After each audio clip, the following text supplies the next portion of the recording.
सुप्रभात मान्यवर, एक नए वीडियो में आप सबका बहुत-बहुत स्वागत। आज हम इस वीडियो में बात करेंगे रूस जाने के लिए दरअसल कितने पैसे लगते हैं।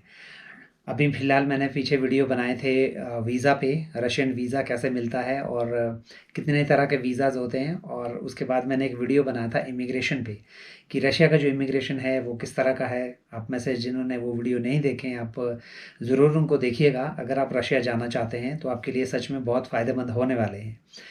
आज की वीडियो में हम लोग बात करेंगे जी, रूस जाने के लिए आखिर पैसा कितना लगता है। तो इसके बारे में हम लोग बात करेंगे अभी जो करंट सिचुएशन है उसके हिसाब से, यानी कि 2025 में रूस जाने के लिए कितना खर्चा लगेगा उसके बारे में हम लोग बिल्कुल डिटेल में आज बात करेंगे। तो चलिए जी, वीडियो की शुरुआत करते हैं।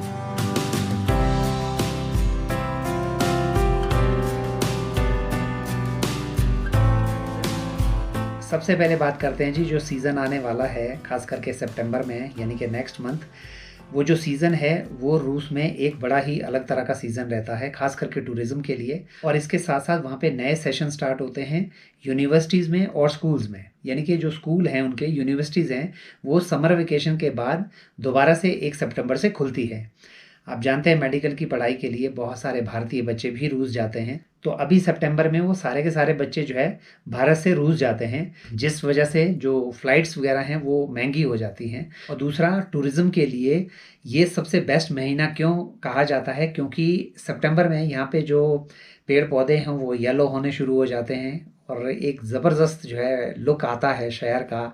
या आप कहीं रूरल एरिया में जाएंगे तो बड़ा ही खूबसूरत लगता है, ख़ास करके जब आप गाँव, छोटे छोटे गांव से आपकी ट्रेन पास होती है, तो उसको देखने के लिए बहुत सारे जो भारतीय हैं या विदेशों से जो लोग हैं वो रूस जाते हैं।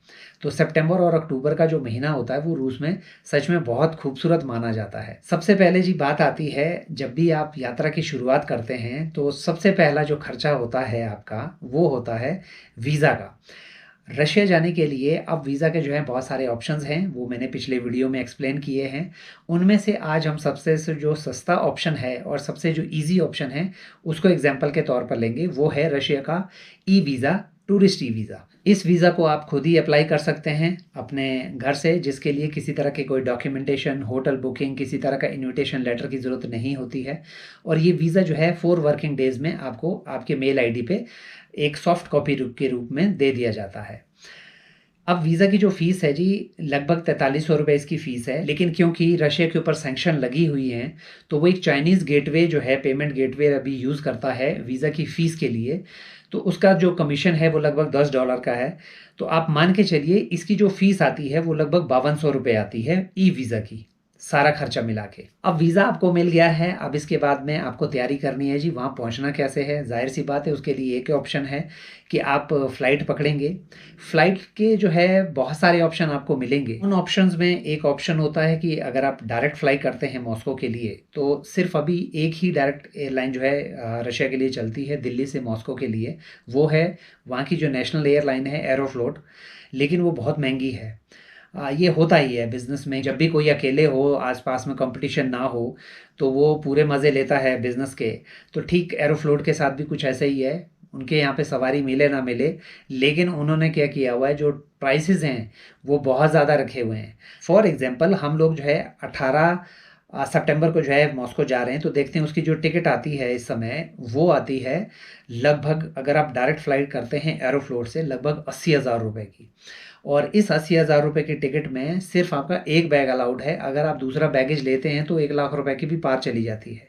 तो मॉस्को के लिए इस समय जो टिकट है वो बहुत ज़्यादा महंगी है एरोफ्लोट में। अब दूसरे जो ऑप्शंस हैं वो क्या हैं कि आप इसको सस्ता करें।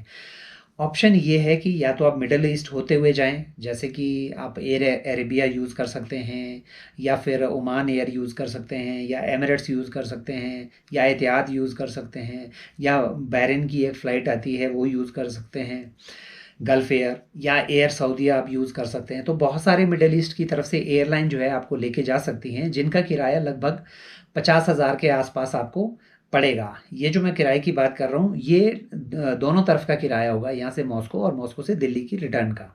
तो आपको जो मिडल ईस्ट होते हुए जितनी फ़्लाइट्स जाएंगी वो लगभग लगभग आप मान के चलिए 50,000 के आसपास आपको पड़ेगा। एक ऑप्शन और होता था कि आप सेंट्रल एशिया होते हुए जाएं, जिसमें कि 2 एयरलाइन ऐसी थी जो ज़्यादातर जो है इंडियंस जो है प्रेफर करते थे। एक थी उज़्बेकिस्तान एयरवेज़ और दूसरी थी एयर अस्ताना, जो कि कज़ाकिस्तान की एयरलाइन है। अगर आप जाते हैं उज़्बेकिस्तान एयरवेज़ से, तो उन्होंने भी अभी किराया बहुत महंगा रखा हुआ, क्योंकि दिल्ली से बहुत सारे जो बच्चे हैं वो ताशकंद जाते हैं पढ़ाई करने के लिए, जिस वजह से ज़्यादातर जो सीट्स हैं उनकी बहुत पहले की फुल हो रखी हैं, क्योंकि वहाँ पे भी दोबारा सेशन शुरू होने वाला है।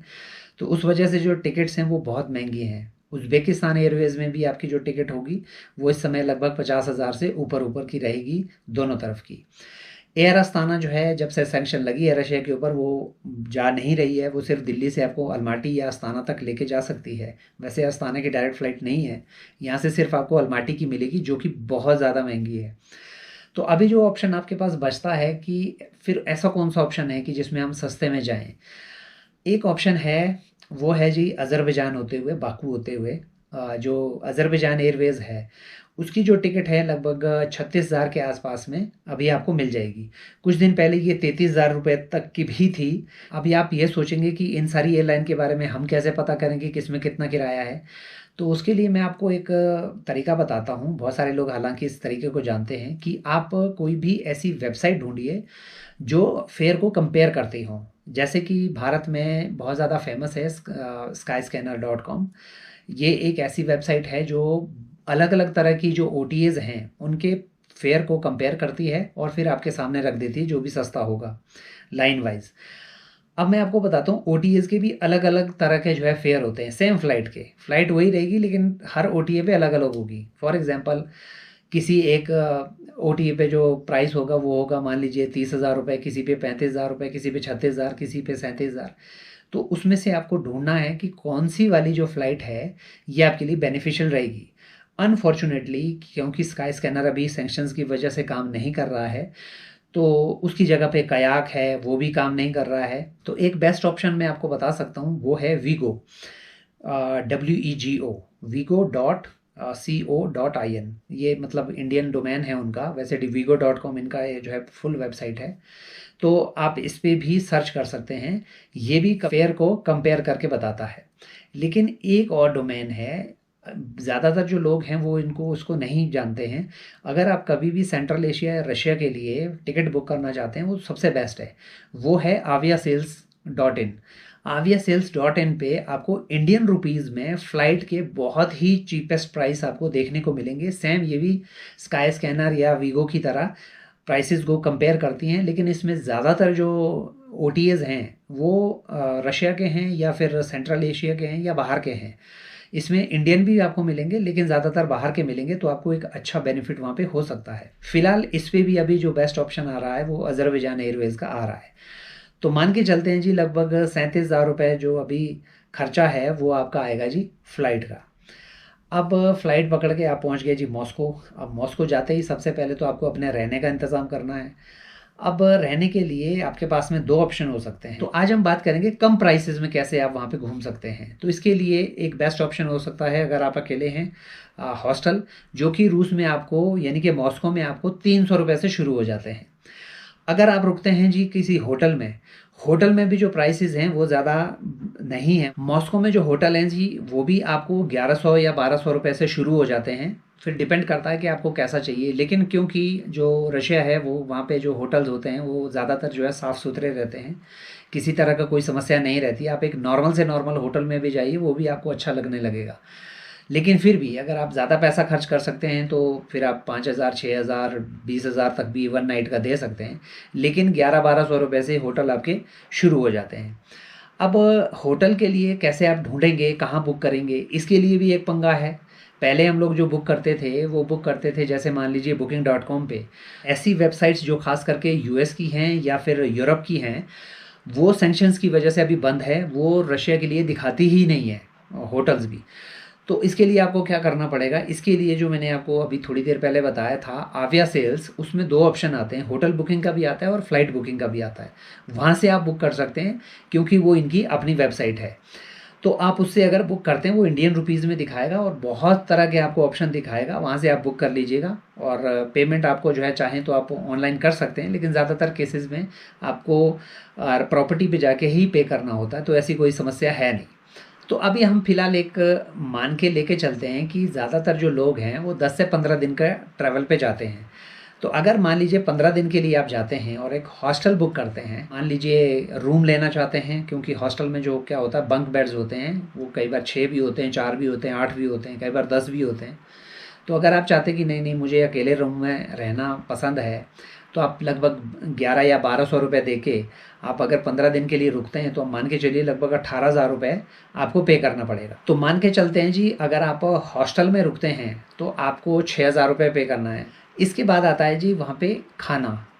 खाने का जो है भारतीयों के लिए, खास करके जो वेजिटेरियन लोग हैं मेरे जैसे, उनके लिए बहुत बड़ी समस्या है रशिया में या कहीं पे भी विदेश में। उसका कारण है कि बाहर ज़्यादातर जो है नॉन वेजिटेरियन फूड आपको मिलेगा। यहाँ तक मैं कह सकता हूँ 99% आपको जो आइटम्स आपको मिलेंगे उसमें जो है कुछ ना कुछ जो है नॉन वेज रहता ही है। तो उसके लिए उसका तरीका क्या है, कैसे आप अपने खाने का वहाँ पे इंतज़ाम करेंगे या क्या खाएंगे? अगर तो आप मेरी तरह जो है हॉस्टल में जाते हैं, क्योंकि हॉस्टल में एक अच्छा ऑप्शन होता है कि आप खुद अपना खाना बना सकते हैं, तो आप चाहें तो अपने साथ में कुछ सामान ले जा सकते हैं। पहली बार मुझे धोखा हुआ था 2019 में, मुझे मालूम नहीं था तो मुझे बड़ी समस्या हुई थी।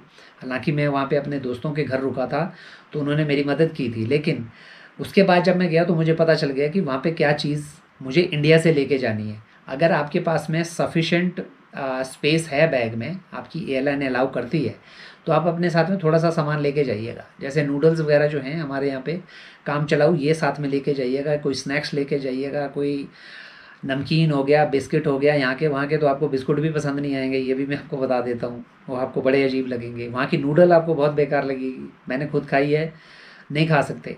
वहाँ की कोई भी आइटम जो है, जो खास करके सबसे पहली बार रशिया जाएंगे उनको पसंद नहीं आएगी। तो चाहें तो आप अपना फूड अपने साथ में कुछ लेके जाइए।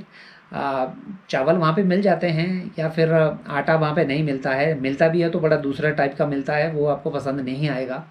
मैदा टाइप का होता है, हालांकि लिखा उसमें आटा ही होता है कि गेहूं का आटा है, लेकिन होता मैदा है। उसके लिए आप एक वीडियो है मेरा, वो आप देख लीजिएगा 2021 का, मुझे बड़ी दिक्कत हुई थी उस समय। तो अगर आप चाहें तो कुछ दालें थोड़ी सी ले जाइए, या सोया चंक्स जो होते हैं इस टाइप का कुछ ले जाइए। मैं तो यही सब ले जाता था। तो साथ में कुछ इंडियन नमकीन वगैरह साथ में लेके जाता था। और जैसे रोस्टेड चने हो गए, ये बड़े काम आते हैं आपके, खास करके जब आप ट्रैवल कर रहे हो, ट्रेन में बैठे हों और आपका कुछ खाने का मन करे, तो सबसे बेस्ट होते हैं रोस्टेड चने। ये क्योंकि इसमें प्रोटीन बहुत ज़्यादा होता है, ये आपकी बॉडी के लिए भी सही है और मज़ा भी आता है खाने में। तो इस टाइप के कुछ आप साथ में लेके चलिए। अदरवाइज़ आप वहाँ पे जाके, ब्रेड तो वहाँ पे मिलती ही है, ब्रेड आप ले सकते हैं। और इसके साथ साथ में जैसे वहाँ पे सब्जियाँ बहुत ज़्यादा होती हैं, तो आप खुद अगर बनाते हैं तो आप सब्जियाँ बना सकते हैं। सारी सब्जियाँ लगभग आपको वहाँ पे मिल जाएंगी। ज़्यादातर लोग वहाँ पे खीरा और टमाटर खा के भी जो है, जैसे डिनर होता है ज़्यादातर लोग वही खाते हैं। रूसी लोग मैंने देखे हैं, वो वही काटेंगे और वही खा लेंगे। तो इस तरह का जो है आप कर सकते हैं। या अगर आपको वहाँ कोई इंडियन रेस्टोरेंट कई जगह पे आपको मॉस्को जैसे शहर में या सेंट पीटर्सबर्ग जैसे शहर में इंडियन रेस्टोरेंट मिल जाएंगे, लेकिन काफ़ी महंगे होते हैं वो। आप चाहें तो उनका फ़ायदा ले सकते हैं। लेकिन खाने का एक दिन का जो खर्चा आपका आएगा मिनिमम, वो 600 रुपये तो आना ही आना। आप मान के चलिए 200 रुपये का तो कुछ ना कुछ आप खाएंगे ही। मैं एक एवरेज सा लेके चल रहा हूँ कि लगभग 600 रुपये आपका आना ही आना है। अब मैंने 600 रुपये क्यों लिया, क्योंकि 200 रुपये में वहाँ पे अच्छी खासी चीज़ें आ जाती है। तो आप ज़्यादा से ज़्यादा 3 बार एक दिन में खाएंगे तो 600 रुपये में आपका वहाँ पे खाना हो सकता है एक दिन का। अब 15 दिन के लिए अगर आप जाते हैं तो, और 600 रुपये आपका खर्चा आता है खाने का, तो आप मान के चलिए कि लगभग 9,000 रुपये आप इस पे खर्च करेंगे। अब मॉस्को जैसे शहर में या सेंट पीटर्सबर्ग जैसे शहर में सबसे बेस्ट होता है घूमने के लिए मेट्रो। मेट्रो का वहाँ पे आप जो है इस्तेमाल कर सकते हैं, बड़ी सस्ती वहाँ पे मेट्रो है। और सबसे बड़ी बात इन मेट्रो की ये होती है कि ये सिटी के बिल्कुल एंड तक जाती हैं। तरह तरह की, कई तरह की लाइन होती है, ठीक जैसे यहाँ जैसे हमारे देश में है, अलग अलग तरह की लाइन आपको अलग अलग डायरेक्शन में लेके जाएगी। तो या तो आप बस का यूज़ कर सकते हैं या मेट्रो का यूज़ कर सकते हैं।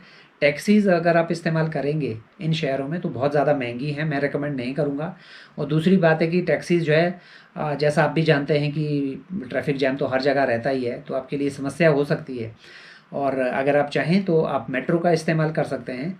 और अगर आपको एक शहर से दूसरे शहर जाना है तो उसके लिए आप ट्रेन का इस्तेमाल कर सकते हैं। और ट्रेन में सच में बड़ा मज़ा आता है। खास करके ये जो महीने आने वाले हैं सितंबर और अक्टूबर के, इसमें जो ये पेड़ पौधे इनके लाल पीले नीले हो जाते हैं और बीच में से ट्रेन गुज़रती है, गाँव में से गुज़रती है, उसकी एक बात ही अलग है।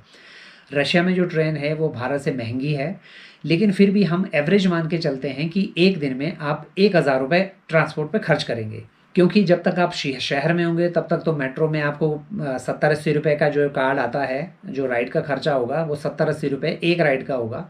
अगर आप चाहें तो इसके लिए आप पास भी बना सकते हैं, जो कि 24 घंटे के लिए अनलिमिटेड राइड से शुरू होता है, और 24 घंटे के लिए इस पास की जो कीमत है ये लगभग 350 रुपये के आसपास रहती है। अगर आप 350 रुपये में 24 घंटे तक जितना मर्जी घूमना चाहें आप इसमें घूम सकते हैं। मैं फिर भी 1000 रुपये लेके चल रहा हूँ, क्योंकि आपको सिटी से अगर बाहर जाना है तो वहाँ पे आपको थोड़ा सा ज़्यादा खर्चा आएगा।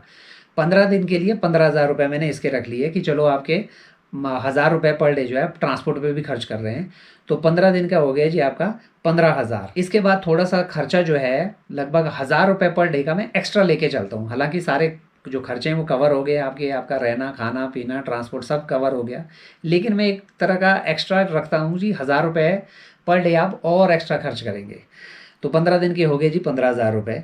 अब आपको अगर इसको टोटल जोड़ते हो, जिसमें कि आपका होटल का मैंने 6,000 रुपये लिया है, और इसके साथ ही जो ट्रांसपोर्ट है उसका 15,000 रुपये, उसके बाद फूड का 9,000 रुपये, उसके बाद जो एक्स्ट्रा लिया है वो 15,000 रुपये। फ़्लाइट के जो है मैंने इसमें जोड़े हैं जी आपके 36,584 रुपये जो अज़रबैजान एयरवेज़ की है, और 5200 रुपये मैंने जोड़े हैं जी वीज़ा के। अगर आप इसको टोटल देखेंगे तो लगभग 81,584 रुपये ये बनते हैं। तो ये आपका खर्चा आता है जी 15 दिन का रूस जाने के लिए और रूस में कुछ शहर घूमने के लिए। लेकिन मैंने ये बात की है मॉस्को और सेंट पीटर्सबर्ग की।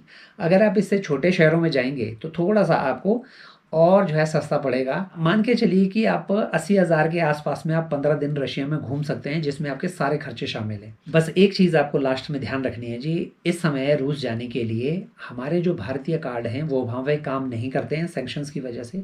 तो आपको यहीं से ही या तो आप डायरेक्ट ही रूबल लेके जाइए, यानी कि रुपए से उसको किसी भी जो एक्सचेंज पॉइंट्स होते हैं वहाँ पे एक्सचेंज कर लीजिए रूबल्स में। अगर आपको नहीं मिलते हैं रूबल्स तो आप डॉलर में ले जाइए। थोड़ा सा नुकसान आपको ये होगा कि पहले आप डॉलर के एक्सचेंज करने के लिए पैसे देंगे, फिर मॉस्को एयरपोर्ट पे जाके आप रूबल में एक्सचेंज करने के लिए पैसे देंगे, तो डबल पैसे लग जाएंगे। कोशिश कीजिए कि भारत में भी हमारे पास अब बहुत सारे जो है एक्सचेंज पॉइंट्स हैं, ऑनलाइन भी हैं, आपको मिल जाएंगे। तो आप यहीं से ही रूबल आप अपने साथ में लेके चलिए, क्योंकि वहाँ पे आपके पास जितना पैसा है उसी में होगा, ना आपको कोई पैसे भेज पाएगा और ना ही कोई आप किसी से वहाँ पे उधार ले पाएंगे। तो उम्मीद है जी जो लोग रशिया जाना चाहते हैं उनके लिए काफ़ी बेनिफिशियल होगा एक आइडिया जो मैंने आपको दिया है। इसके अलावा अगर आपके कोई सवाल हैं तो आप मुझसे ज़रूर पूछिएगा कमेंट्स में, और मैं उसके जो है जवाब जो आपको ज़रूर दूंगा। तो मिलते हैं जी आपसे अगले वीडियो में, और अगला वीडियो आपको क्या देखना है वो आप मुझे ज़रूर बताइएगा। तो उसके हिसाब से मैं आपके लिए वीडियो प्रिपेयर करता हूँ। तो चलिए जी मिलते हैं आपसे अगले वीडियो में, तब तक के लिए बाय बाय।